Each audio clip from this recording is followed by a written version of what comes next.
welcome you to another installment of the Durham Bulls Podcast, which is where our Bulls fans know since February this is a spot to go to celebrate the great history and traditions of the Bulls, both on and off the field. I'm Patrick Kinas, the broadcaster for the Bulls. If it's your first time joining the podcast, first off, we thank you, and you can subscribe and get notifications when all the new episodes drop every Monday during the baseball season on Apple and on Spotify or anywhere you get your podcasts on the audio version.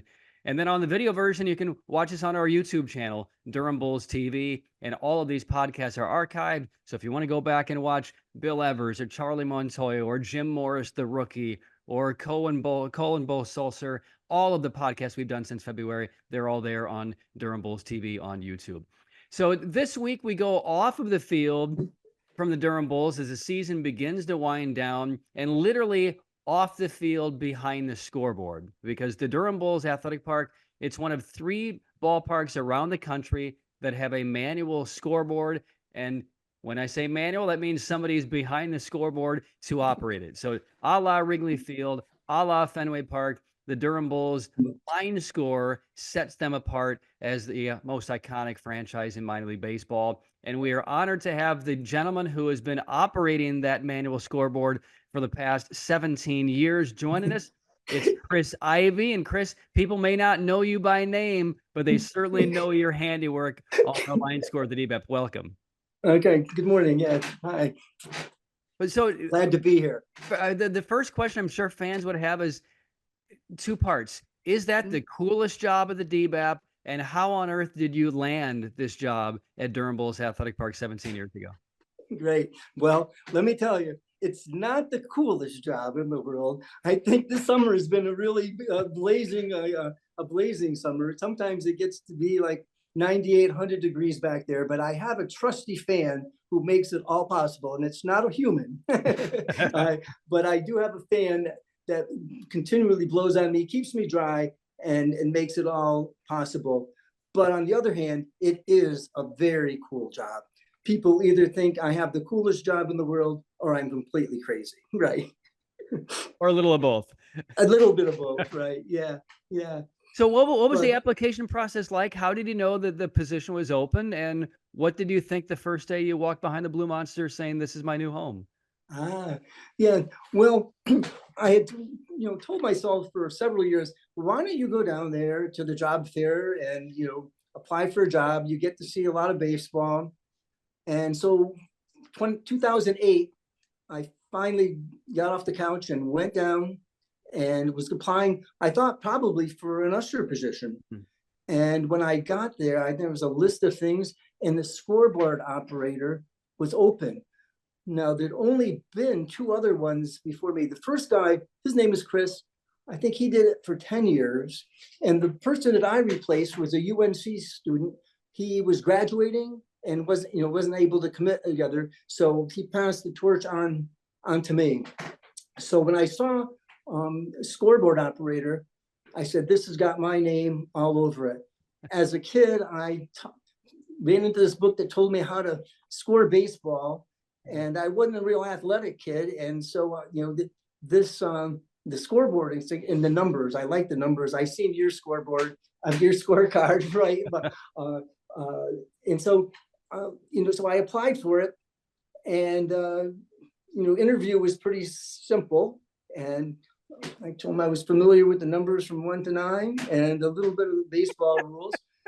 And I had to wait about 2 weeks. But when the call came, I was really pumped. I had very little experience with organized baseball. I wasn't a very athletic kid. I think I played on a boys club team. You didn't even get a T-shirt. And I would probably play left field in the bottom of the 6th. And so anyway, there was a shortage one day, and another team was short a player, and they let me go to another team, and I actually hit a double. The other team wanted to keep me, but the original team wouldn't give me up. And I guess they didn't offer them enough. And I went back to the bench, and that was my one organized hit in baseball. So, so getting close to the game, with the scoreboard stuff has been really special for me. So, I got the call from Matt DiMargell. I had the job, and like I said, I was pumped. They had an orientation over at American Tobacco where I met people like Bill Law, Tony Riggsbee, Ken Tanner, Mike Brewling, and I was just like in another world. Toby too, right? He was an iconic person. And it was just fascinating for me to get my shirt, get a name tag.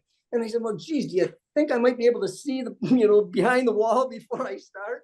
And so I did get a small tour. My training was the old guy worked with me for one game, the opening day. And second day, I think the visiting team scored 16 runs and 21 hits. And I said, I'm never going to be able to keep, keep a scorebook. This is nuts.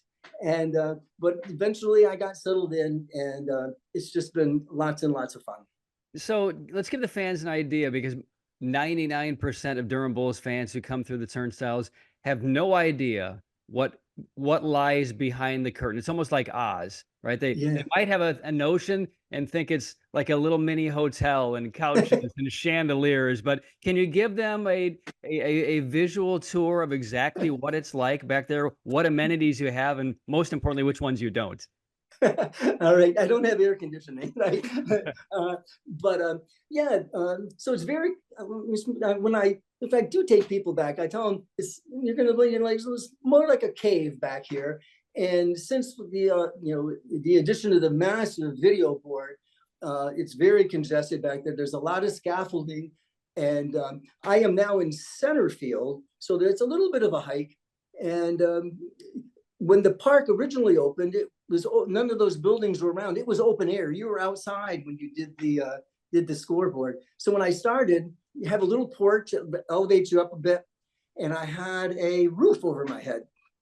But when they moved me out to center field, the porch came, but the roof didn't come. And my seat is right next to the flagpole out in center field, which has a great big opening. So when it rains, it pours onto my seat. The way I learned that is I used to leave my stuff out, and I came back and it was all pulp all over the place from the rain. So rain delays, mean a lot more to me too. I've got some housekeeping to do when we have rain back there. Mm-hmm. But so as you approach the porch, the hits, runs, and errors are the first things that you would come up to. And I have a separate set of numbers that are larger for runs and hits. And then on the innings 1 through 9, you'll work their way back up. There's smaller windows, and I have another set of numbers for the inning windows. Mm-hmm. And then you have a big pile of team names. We have ACC teams for the ACC tournament. We have some Savannah Bananas, and then all the international league teams, right? So those things are very cumbersome. And when I started, I was able to manage those things. They're very precarious, but I've taken that out of my contract now. We have other people who change the names of the teams. It's way too big for me, right? Yeah. But and so so when I get there, I open up the 9th and 10th inning windows, and I have my TV and my radio. Get my scorebook out and get that all set up and ready to go. And now I have a cooler because this last summer, so I've gotten a cooler with drinks, and I have a nice high chair. I get to sit down during the game and peek through those windows. Mm-hmm. One of the good things about it now is I am open air. When I started, I had yellow scratch plexiglass that blocked my view, and I was soundproof. I couldn't hear anything in the stadium. I had the transistor radio. I had an earplug in my ear, and then some machinery above me that made some noises. So I couldn't hear the crowd at all or anything going on. But when I moved to center field, the LED lights that were installed in the outfield wall reflected in the plexiglass, so they had to take it out. So now I am open air, so I can get a breeze, and I it cools things off, and I can also poke my head out the window and see a fly ball to left field, or a ball flying over the blue monster for sure. Mm-hmm. And I can hear the crowd, which is fun. Yeah. And I can hear the players periodically. I can hear the crack of the bat. I can hear the ball being caught back out there. So it's a lot nicer for me, for sure. I can Better imagine. experience. I can imagine a lot of fans would think, and again, I don't know that they really process everything that goes behind the scenes to make your job work. I mean, you make it look effortless, but it's not as though you're sitting down with your feet kicked up and there's a hit and you get down, you change number, you go back and you start sipping your pina colada. From the time the game begins to the time the game ends, you're constantly on the move, right? I mean, any idea how many calories you burn over the course of a typical game? Well, during that heat wave, I was offering memberships to the sauna, for people that I said I lost weight. It's not that bad. And, the scorebook helps me, it keeps me focused. The radio, I can try and keep tabs on you, right? Right. And the strikeouts and the walks, and I've sort of slimmed my scoreboard down a little bit this summer, but that keeps me focused. I mean, you got to keep focused on the game. Right. Talking about being focused, I can talk to you about being unfocused. Those 11 o'clock games in the morning, school kids games. I get there early, I'm just disoriented. It's 11 o'clock in the morning, and the Bulls have that package of information like crazy in the press box. So I got that out. I'm reading that, and I didn't turn the radio on because usually I turn the radio on, and I didn't turn the radio on. I'm reading this stuff, looking at all these statistics, and I look up, and there's a guy on first base. Oh no!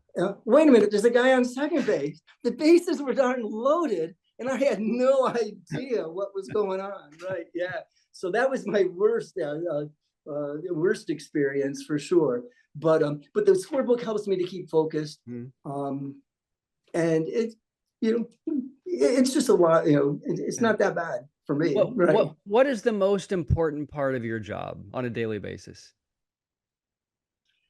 Most important part is to make sure that I have got the correct information up on the scoreboard so the fans know what's going on, and that's real important to me. And I might as well be a rocket scientist. I mean, I think changing those numbers is just real critical. I have a style. Tony Riggsbee will tell me he knows when I'm doing, if I have a substitute, I'm not there.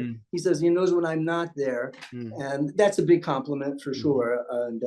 And in regard to my training, Tony is the one who, some of my training was after my first game. Tony pulled me aside and said, "Now, Chris, when there's a home run, you can't put the number up until the batter crosses home plate because the umpires will be furious." I don't know.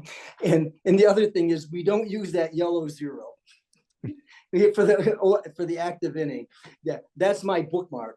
I use the yellow zero, goes in the top of the first inning at the start of the game, and then I just move it all out so you don't have to count the window numbers and try to figure out where you are. But but it's just it's just a thrill to have an active part in it.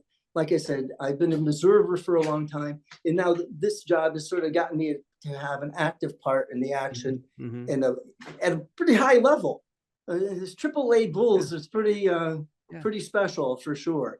What did you do before the Bulls? I mean, I know you moved to Durham in like 1980-ish. Yeah, right. What was Chris Ivey's life like before the Blue Monster? Okay, I was a social worker for the Department of Social Services in adult services. We did some emergency sort of assistance. And then I switched over to a long-term care component and became a supervisor and worked for Durham County Social Services for 35 years. My first 5 years as a manual scoreboard, I went to work as a social worker from 8:30 till 5:30, came home, got a bite to eat, and then got to the ballpark. We had 7:05 starts then. And did that. So I did that for 5 years, right? And I retired in 2013. So it's been my sole focus of employment, right, since then. Yeah. What does it tell you when you mention the names Tony Riggsbee and Jatovi and Mike Burnley, as did a few minutes ago? The one common thread between them, and I guess you could throw me in that group as well, and Scott Strickland, are these people have been with the Bulls double-digit years, 10 years, 12 years, 18 years, 25 years. and yet we keep coming out day after day, and you're part of that group. Well, how does that make you feel, and what does that say about the Bulls? Okay. Well, how it makes me feel again is, to be a part of a team is as special as this is just I have to still pinch myself at times that I even have this, and the fact that it all fell into place like it did. I mean, I went down that year, and I'm just so grateful that Mr. Goodmon and the Bulls decided to put a manual scoreboard up, because I don't think they have it, any idea of the impact it has had on me in my life. People coming up to me, getting people behind there is really, really special. Watching a kid change the numbers, but watching the parents, watching the kids change the number is really special. And as a kid, I didn't have a lot of those experiences. So to be able to make some of these, I believe, lifetime moments for these people is just incredibly special for me. Yesterday, there was a kid walking in the ballpark. And he was with a group of kids, they're probably 11 and 12. And he had to sign, "Give me a ball." And I have baseballs in my backpack. And I said, I stopped him. And I said, "I think I can help you out. I think I can help you out." I opened up my backpack and I give him a ball. And the kid, they were so flabbergasted. They were so grateful. And one of the other kids came up, they wanted to shake my hand, right? And so those kind of things are just, very valuable to me. And like I said, if I can create a lifetime memory for some of these kids, and I think they are. Like I said, parents have come up to me at a restaurant and said, you invited us behind the wall there several years ago, and the kids still talk about it. And so that's fun. Most kids, and I'm surprised about the number of kids who are really into baseball, statistically and all this stuff. When they get there, they see my scorebook and they got all kinds of questions, and they are pumped. And they usually are players. I just had guy who was 7 years old. He's a catcher. I didn't even know that you could catch a ball at 7. Yeah, and some of them want to stay for the whole game, and some of them can't wait to get out of there. But it's really nice when you see these young kids who are really into it. I mean, you're making memories for families. There's no doubt. What are some of your favorite memories or moments in your 17 years there? Oh gosh, yeah, big games, right? Like I said, one of the claims to the job is that I don't have to read about it in the paper next morning, to see about it. I mean, we just had one of those this week with the Mangum throw to home plate, right? And 4th of July last year. 3 runs in the bottom of the 10th earlier this week. Those are just magical sort of things, right? And so now I must say, were you a Bulls fan? I mean, did you come to the DAP when you moved here to Durham, but well before you got this job? Yes. We moved. My wife got accepted to UNC School of Social Work. We moved up here for that. We lived in Chapel Hill. 1980, we moved to Durham, and that's sort of when the Bulls came back to Durham as well. Yeah, so the old Durham Athletic Park was quite a feat, right? I still have an autographed baseball card from Dirty Al Gallagher, right? Yeah, yeah. And I would go with friends, and sometimes I just go by myself with my scorebook, and I think that was first time I think I was in the newspaper with baseball is when a reporter saw me and he asked me all these questions, and they got an article in the paper.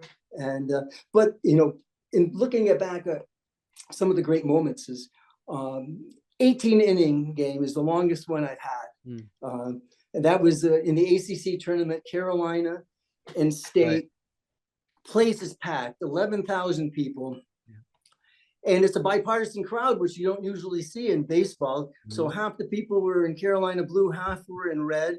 Carlos Rodon was pitching for the State. I think, another Turner, I think, was playing for State as well. Trey Turner. Okay. I think he was on the State team as well. 1-1 after 9, and 1-1 after 17. And Rodon went over 9 innings. Yes, he did. Yeah, and so Carolina scores in the top of the 18th. I think State led off with a triple, and they didn't get the guy in. So it was a 2-1 final. It might have been 2 o'clock in the morning, right? Yeah. And then we had the game where the Rays had just signed Matsui, and he was on the minor league contract. And Pawtucket was in town with Dice K. That's And right. it was the first time that those two had faced each other. The ballpark was abuzz with Japanese press. That's right. I mean, they filled every suite and they filled everywhere. Press conferences on the field after the game. I got to participate in those. They said, "You've been here long enough. You can come on the field and go to the press conferences, right?" So those are real fun. A few years ago, I had my 70th birthday at the ballpark in the PNC club, and had some really special guests. Aaron Judge and John Carlos Stanton were in the crowd. Very nice. Right. So so I tell people who I had some famous people at my 70th birthday. Right. So those have been some special moments, and just seeing the different players on rehab, and you got the young players coming up, and you've got the older players who are helping out the younger guys, and then seeing different players on rehab. I just and it's a mile from my house. Ideal. You could walk to work if you needed to. I can walk on the greenway. Yeah, I can walk on the greenway for certain. You bring up all these memories, and the fact that you said it's kind of open air where you can stick your head out and watch the game and hear the crowd and smell the hot dogs and popcorn. Do you? I think I know the answer to this question. Have you had moments where you're engaging with players on the field in between innings as they come out? Do you develop relationships with guys over the course of a season or a couple of years? Because that's a really unique spot. And I know. Left field or center field, I just feel like that might have happened over time. It has not. Yeah. Like I said, for the first few years, I was in a soundproof booth. And now that it's open, they're pretty pumped. They're pretty focused. I mean, I'm looking for somebody to make some eye contact. This year, we had that fly ball to right in front of me. I forget who was playing center field, but they jumped up. They didn't catch the ball, but their glove came through the window, knocked my TV over, and I had a big glass of ice. I thought it was the TV screen had crashed. It was just ice falling down onto the floor.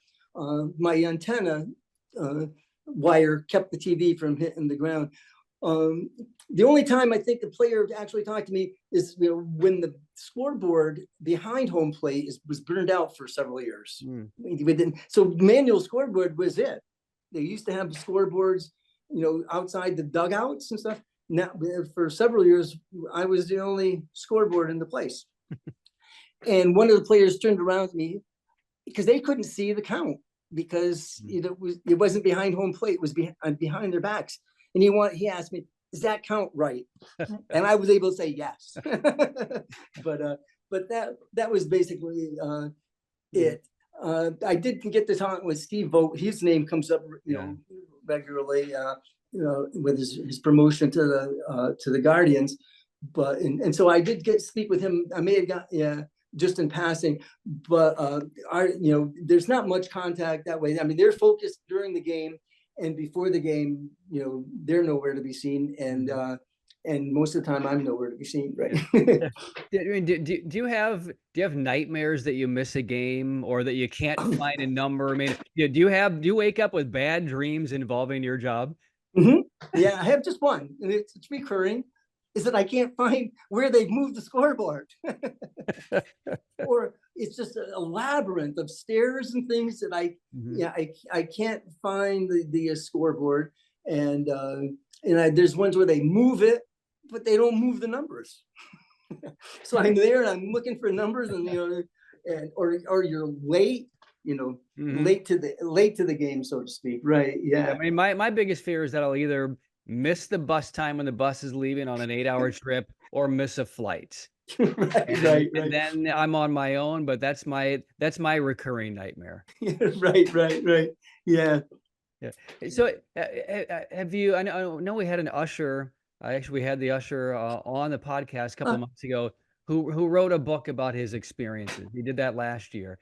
Has the thought ever crossed your mind of, I don't know if it was a book or I don't know if you keep journals, but even like a photo pictorial? I'm guessing there are unbelievable shots of you or that you've taken back, because this is just, it's just a location that people have no idea. It's like Mars. When you Right, get right. pictures from the planet, you're like, wow, that's amazing. But you really don't even think about it until you see the pictures presented to you. Has that ever crossed your mind? Well, I have 2 grandkids now, and I do have a collection of various paraphernalia that I need to get in one place, and thinking, how are these things going to happen? I mean, I think one of the things I wrote down here is right after I started, I was trying to find the article in the paper.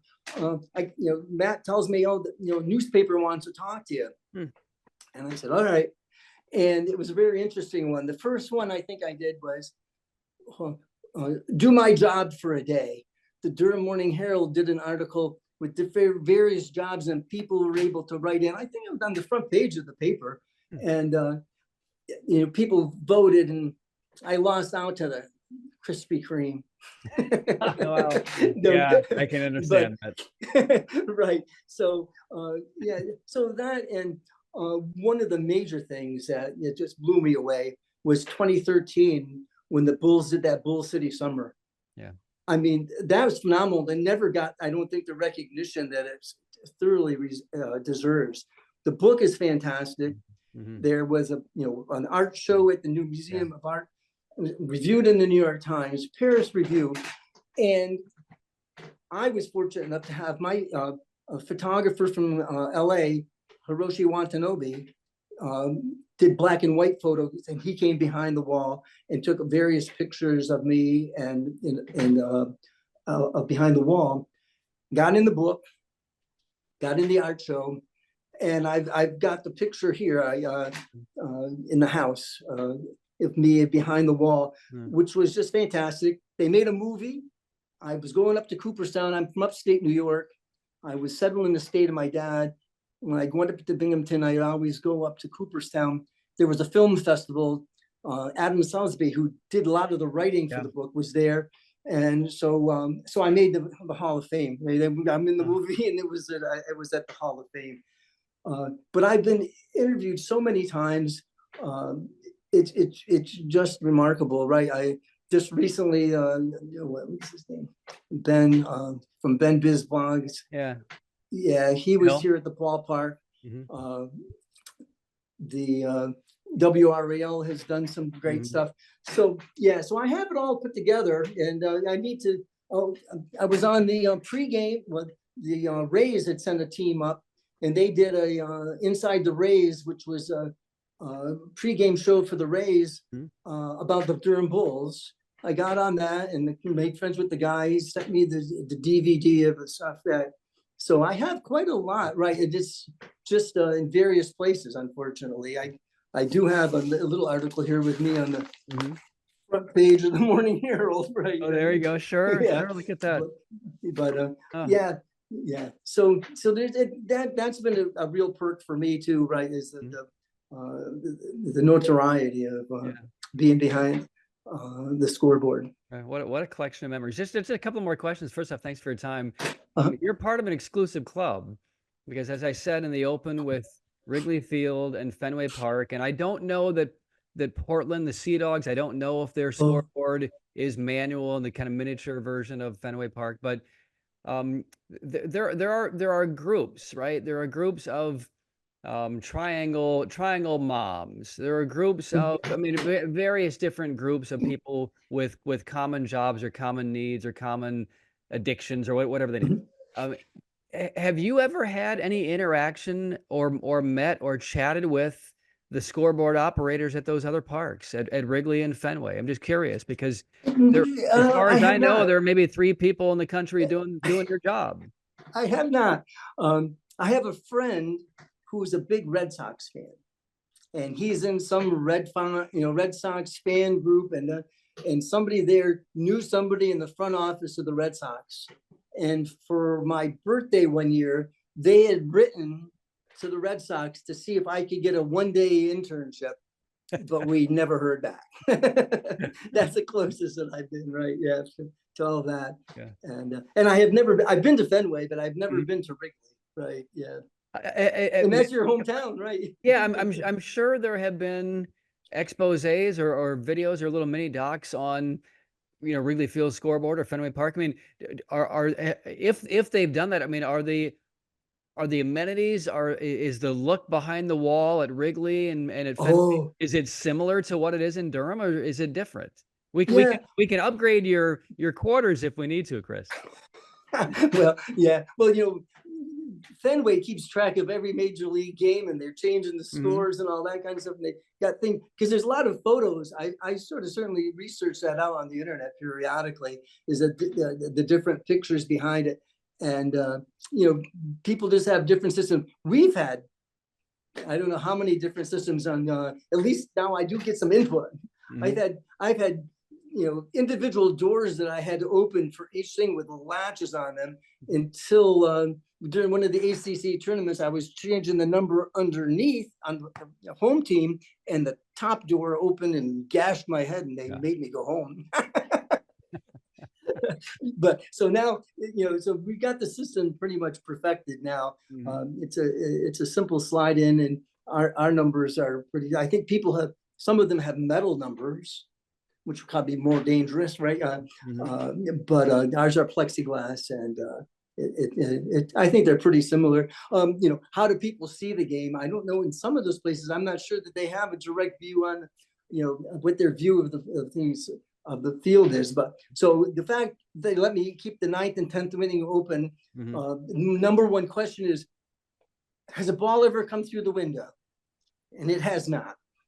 But I said the glove came through the window, and they have hit near me. And I've been on the radio. You say, I hope Chris is all right. Right? That they are loud, even when the players, pregame, when the visiting team maybe the left fielder might be, be throwing that ball against the wall to see what kind of rebound he's going to get and all that. Even when they just throw the ball, it's loud, right? And so if I lose the track of the ball off the bat, which is more frequently these days with my eyesight, and I see those players converging in front of me, I get out of my chair, because I'm not going to catch that ball, and I'm not going to get hit by a ball.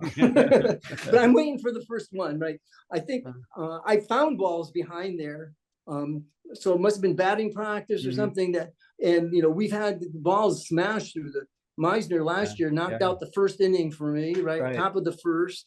And we have multiple broken zeros from the runs and hits area, but nothing's come through the window, thank goodness. Well, this is great. So last question for you, Chris, and it's so great to, I mean, it's palpable. You can feel your love and your passion of the sport, even though playing it wasn't maybe your thing growing up, but you've immersed yourself in this awesome sport of ours that we're lucky to work in. You mentioned Binghamton.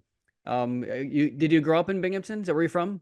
Outside of Binghamton, Endicott. Yeah, so we had. I'm guessing you went to a lot of Binghamton Mets triplets. Games. The reason I bring that up is when I was in A-ball with the Clinton Lumber Kings and the Kane County Cougars, the first AA GM to reach out to me when I was looking for the next level job was R.C. Reutemann, who was the general manager in the mid-90s for Binghamton.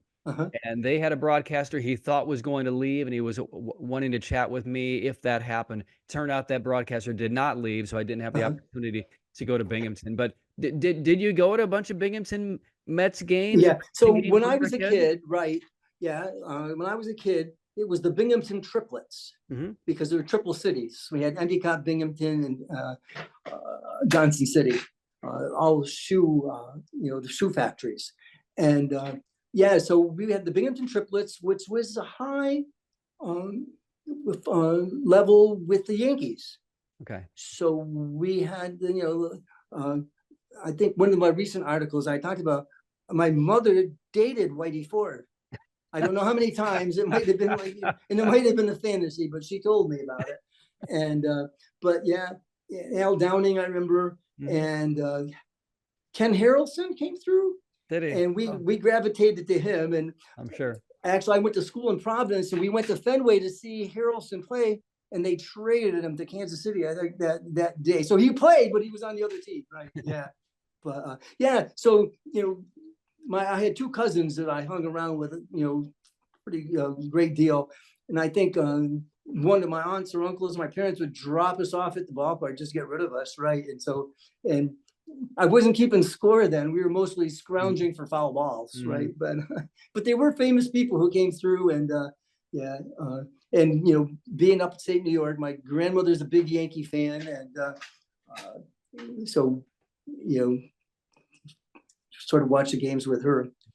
Oh, that's wonderful. But we did get the triplets, like I said, get the kids out of the house, right? I asked a final question for you, because I asked this to Tony Riggsbee, and you can answer this as covertly or cryptically as you like. When I asked Tony about how much longer he wanted to remain as the public address announcer for the Bulls, and then did he have somebody in mind to follow the great history of Bill Law to Tony Riggsbee?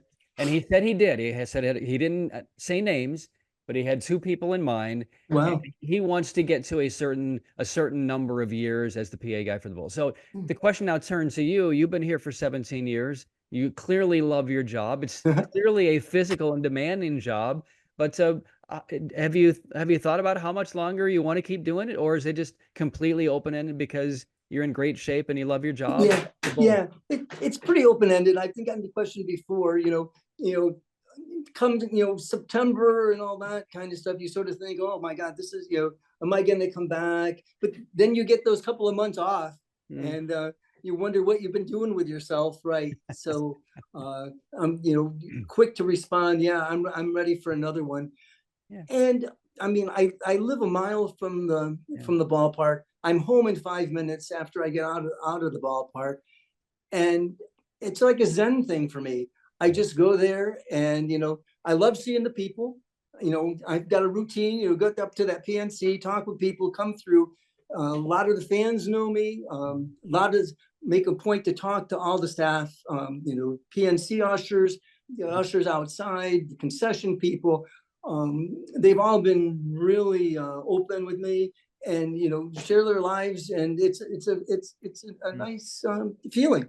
And I sometimes say, oh my God, I gotta get through this year, I'll be fine. But physically, it's not not that challenging. And it's just I don't think people really understand how much it really does mean to me. I mean, it's a really special position for me, and I'm proud that I have been there for 17. It doesn't seem like it's been that long, and how many baseball games I've seen. I used to say, oh gosh, I look forward to going to maybe 3, homestand and seeing how the teams operate, 3 games and now I've been to, now we got 6 game streaks, and just the number of baseball and what I've been exposed to with the ACC tournament, so many games, 3 games a day for, 5 days. It's just a blast, right? Yeah. Don't tell that to Tony though. He doesn't like it. I like it. That's great. Well, let's close with this. Let me give you the platform, and because you just brought up a phrase that really struck me. You said people don't know how much this job means to me. If you have Jim Goodmon in front of you and Mike Burling in front of you, what would you tell them as far as what this job means to Chris Ivey? I would talk again about lifetime memories for me, as well as people that I come across. For those kids, coming out to see, getting the baseball, seeing behind the board, and just hearing it is just invaluable to me. That and the contact with the people, the staff people, everybody. It's just a thing. I'm retired. Other than that, I'd be working in my yard with plants and stuff, and which is not bad. But it's just, I mean, it's unbelievable experience. And again, I'm just so glad that they decided to put a manual scoreboard in, because it really has. I mean, I have to say, it has changed my life. It really has. Yeah. Well, that's a perfect. I'm talking to Patrick Kinas, for goodness sakes. They didn't put that manual scoreboard on. Your life is really cratered, Chris. Very, very well said. We're so grateful to have you and your dedication, your passion and love for the Bulls and the staff and the fans. I mean, that's all what makes the Durham Bulls experience so special. And you're a big part of that. So I know you were nervous coming on the podcast. You did a great job and knocked it out of the ballpark. And thanks for your time. We'll see you at the ballpark later today. Okay, thanks, Patrick. All right. So that's going to wrap things up for the Durham Bulls podcast. Chris Ivy, our special guest, you can wave at him. He'll be sticking his head outside the manual scoreboard next time that you come to the DBAP. And who knows, maybe you can reach out to him and he'll give you a tour of the backside of the Blue Monster at the DBAP. So again, if you have not subscribed, please do. Apple, Spotify, all of your audio podcast platforms, and also on our YouTube channel, Durham Bulls TV. You can watch this show. You can see all the shows on archive. And if you miss Bulls baseball coming up this offseason, go back and pick up some of the archives. They're all wonderful, wonderful stories. So on behalf of Chris Ivy, thank you for his time. Jacoby McDuffie, our post-production director, to polish up this podcast. I'm Patrick Kinas. We'll see you next week on the Durham Bulls Podcast.